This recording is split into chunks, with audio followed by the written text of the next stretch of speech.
Shalom, saudara yang dikasihi dalam Tuhan.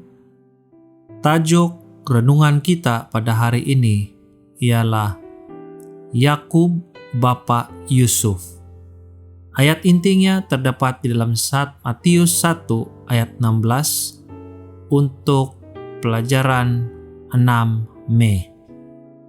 Yakub memperanakkan Yusuf, suami Maria, yang melahirkan Yesus yang disebut Kristus.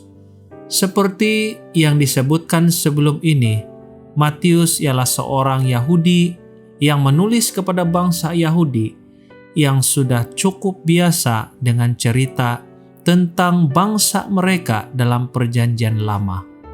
Dan dalam beberapa bab awal daripada Matius ini, penulis Injil ini dengan sengaja menyamakan kehidupan Yesus dengan sejarah umat pilihan. Minggu ini kita akan melihat pada jalan pemuridan yang Matius telah lukiskan untuk kita dan bagaimana ini boleh diaplikasikan dalam kehidupan kita sekarang. Saya masih ingat dengan baik ketika mengajar sekolah sahabat dewasa dan meneliti silsilah Matius apabila salah seorang pelajar membuat satu pemerhatian yang sangat menarik yang saya tidak pernah lihat sebelumnya. Dia melihat sama seperti Yakub ialah bapa kepada Yusuf dalam Perjanjian Baru. Yakub juga ialah bapa kepada Yusuf dalam Perjanjian Lama. Kebanyakan kisah Krismas diceritakan mengikut Injil Lukas, di mana malaikat muncul bukan saja kepada para lelaki, tetapi juga kepada para wanita. Demikian juga ketika Yesus dipersembahkan di bait suci untuk penyerahan. Simeon dan Hana berbicara secara nubuatan tentang anak itu. Walaupun dengan silsilah radikal yang baru diberikan, namun Matius mengekalkan kehormatan dengan tradisi Yahudi bahwa Tuhan berkomunikasi terutamanya melalui para lelaki. Yusuf dalam Perjanjian Baru ini bukan saja mempunyai Yakub sebagai bapaknya, tetapi seperti Yusuf dalam Perjanjian Lama, dia mempunyai mimpi yang telah diinspirasikan oleh Ilahi. Pertama, dia harus meneruskan pertunangannya dengan Maria.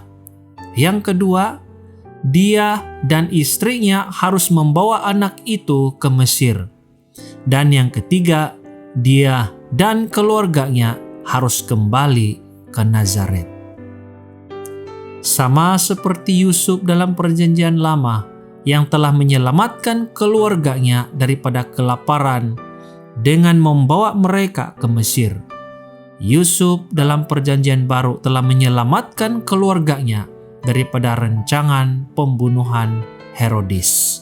Oleh itu, kita melihat Matius mulai menyusun kisah Yesus dengan kisah para leluhur yang diketahui dan dihormati oleh bangsa Yahudi dengan baik. Mari kita berdoa.